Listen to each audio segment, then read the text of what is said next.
এই দুনিয়ায় বড় এক বেঈমানের নাম ফেরাউন। জানেননি তার স্ত্রীর নাম কি? ওই এত বড় বেঈমান ফেরাউন। আবার তার ঘরে এত বড় জান্নাতি নারী বিবি আসিয়া। আম্মা জানেরা জানেননি এত বড় বেঈমান ফেরাউনের ঘরে আসিয়া কত আল্লাহ ওয়ালা জানেন? রহমতের নবী বলেন কিয়ামতের ময়দানে জান্নাতে আসিয়ার সাথে মুহাম্মদের সাথে বিবাহ হবে। তাহলে যত বড় বেঈমান তার ঘরে থাকিয়া আসিয়ার মতো বান্দি যদি আমার রসুলের সুসংবাদ পায়, আল্লাহর কাছে এত সম্মান হয়।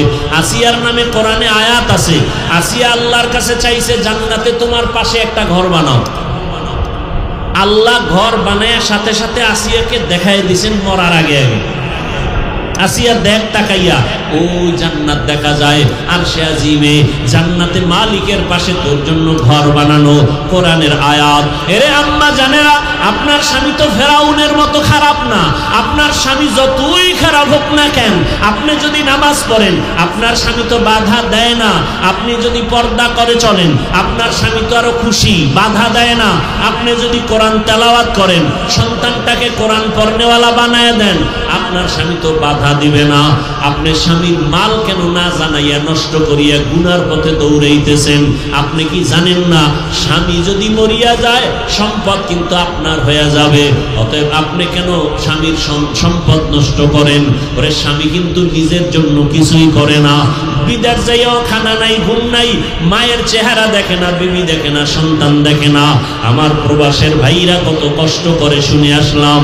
চাকরি নাই, কাগজপত্র ঝামেলা, এরপরও চোখের পানি ছেড়ে কাঁদে আর কামাই করে, যা পারে টাকা পয়সা বাড়ি পাঠায়, আর নিজের জন্য কিছুই করে না। প্রত্যেকটা স্বামী তার সন্তান পরিবারের জন্যই কামাই রুজি করে। ও সন্তানেরা, যদি বুঝতে পারতা বাবায় মরিয়া গেলে বাবার টাকা পয়সা আমাকেই রক্ষা করতে হবে, বাবার ব্যবসা চাকরি আমাকেই দেখতে হবে, কারণ বাবার জায়গায় আমি তার মালিক, এই চিন্তা যদি সন্তানেরা করত, একটা টাকাও বাবার মোবাইলে গুনায় কাটাইতো না। এক টাকাও মোবাইলে গুনার পথে খরচ করতি না। বলবা হাফিজ ভাই করলে সমস্যা কি? লেখা রাখ, যেই স্বামী, যেই স্ত্রী, যেই সন্তানেরা স্বামীর টাকা, বাবার টাকা গোপনে গোপনে গুনার পথে ব্যয় করবে না জানাইয়া, খোদার কসম ওই বাবা কোটি কোটি টাকাও কামাই করলে সংসারে বরকত হবে না, অশান্তি লেগে যাবে একের পর এক। অতএব এখনো দোয়া করি, ও যুবক, ও পর্দার আড়ালের মা, আপনার মতো কত মা এখনো আছে পর্দা করে, স্বামীর মাল হেফাজত করে। আপনি আল্লাহর কাছে তওবা করেন, আর স্বামীর মাল খেয়ানত করবেন না, নষ্ট করবেন না, বিপদ কিন্তু আপনার ঘাড়ে চেপে যাবে। আর স্বামীর হেফাজতের জন্য দোয়া করবেন, 5 ওয়াক্ত নামাজ পড়েন, আর সন্তানগুলোকে আদর্শওয়ালা ইঞ্জিনিয়ার, ডাক্তার, প্রফেসর বানানোর মেহনত করে যান। আল্লাহর কাছে পিছনের গুনাহ থেকে তওবা করেন। মনেরে বুঝান রে মন, আমার মতো নারী যদি নামাজ পড়ে, স্বামীর মাল হেফাজত করে, আমি কেন পারবো না? ভালো ভালো সন্তান কত সুন্দর, স্কুলে পড়ে, ব্যবহার দেখলে কলিজা ঠান্ডা হয়। কলেজে পড়ে, সন্তানের ব্যবহার, সালাম দেয়, কত সুন্দর আচরণ, চোখ তুলিয়া কথা বলে না, কত নরম ভদ্র, দেখলে কলিজা ঠান্ডা হয়। এরা সবাই ভালো মায়ের সন্তান, আদর্শ মায়ের সন্তান। যায় মা আদর্শ ভালো, সন্তানের আদর্শ ভালো। ও বাবাজিরা, আপনার মতো কত বুড়া বাবারা হাতের মধ্যে লাঠি নিয়া মসজিদে গিয়া 5 ওয়াক্ত নামাজ পড়ে, এক বেলার নামাজও বাদ দেয় না। বলেন বাবারা, আপনারা কেন পারবেন না? এখনো সময় আছে, তওবা করে নেন। রহমতের নবীর আদর্শের বাইরে আর চলবেন না। জীবনে তো মনের জাল মিটাইয়া কম অন্যায় করেন নাই, দাড়ি তো কম কাটলেন না, জীবনে বেপরদায় তো কম চললেন না। আলেমদের সাথে চ্যালেঞ্জ দিয়া দিয়া কত গুনাহ করছেন, আলেমরা বলছে মানেন নাই, বাধা দিছে শুনেন নাই, জীবনে তো কম গুনাহ করেন নাই। যুবক বাবারা, মনে চাইছে পার্কে দৌড়াইছো, কারো বাধা মানো নাই। মনে চাইছে সারা রাত মোবাইলে গুনাহ করছো, কারো বাধা মানো নাই। এখনো কি তওবা করবা না? ওরে ঘুমের মধ্যে যদি মরণ আসিয়া যায়, আজরাইল আইসা যদি তোমাকে ডাক দেয়, তোমার বাবাও ফিরাবার শক্তি নাই, মাকেও ফিরাবার শক্তি নাই।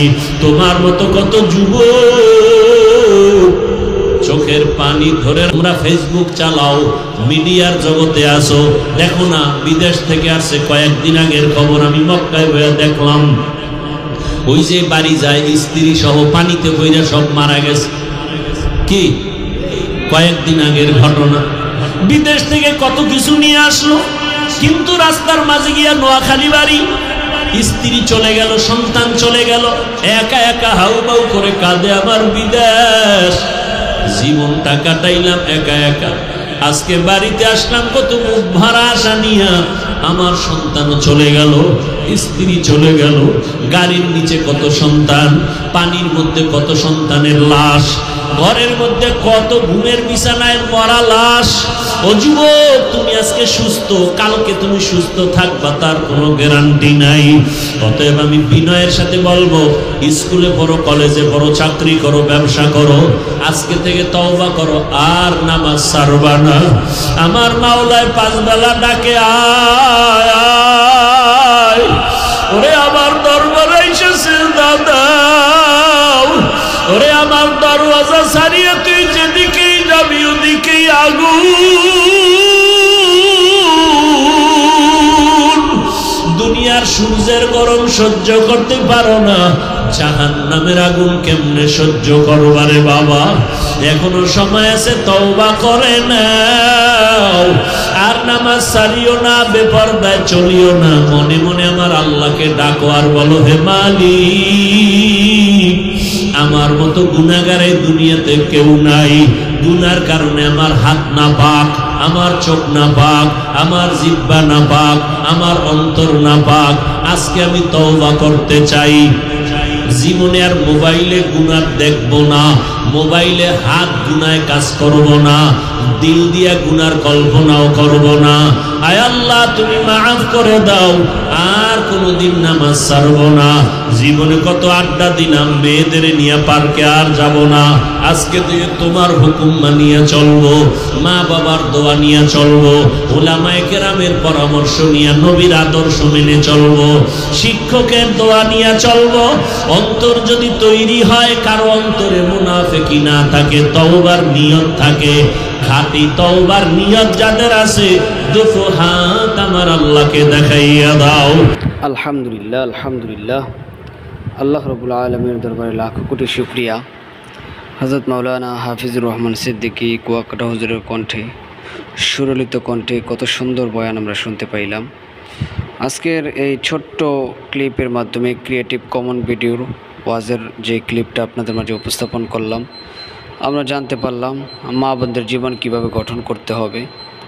হ্যাঁ, সন্তানাদি যদি থাকে, সন্তানদেরকে সুশিক্ষায় শিক্ষিত করতে হবে, কোরআনের শিক্ষায় শিক্ষিত করতে হবে। এবং এই দুনিয়ার মধ্যেই বড় একজন কাফের ছিল ফেরাউন। ওই ফেরাউনের স্ত্রী পরকালে আখেরাতে রাসূলুল্লাহ সাল্লাল্লাহু আলাইহি ওয়াসাল্লামের সঙ্গে বিবাহ হবে, এই বিষয়টি আমরা জানতে পারলাম। এবং আসিয়া যে কত ধৈর্যশীল একজন মহিলা ছিলেন, আল্লাহ তাকে দুনিয়ার মধ্যেই থেকেই জান্নাতের ঘর তাকে দেখাইছেন, দুনিয়ার মধ্যে থেকে জান্নাতের চাবিকাঠি উনি পেয়ে গেছেন। মা বোনরা, ভাইয়েরা যারা আজকের এই আলোচনাটি শুনতেছেন হযরত মাওলানা হাফিজুর রহমান সিদ্দিকী হুজুরের জবান থেকে, সকলকে আল্লাহ তাআলা এই ওয়াজ থেকে শিক্ষা নেওয়ার তৌফিক দান করেন। আর অবশ্যই অবশ্যই আমাদের চ্যানেলটি সাবস্ক্রাইব করবেন, শেয়ার করবেন, লাইক দিবেন প্রত্যেকটি ভিডিওতে।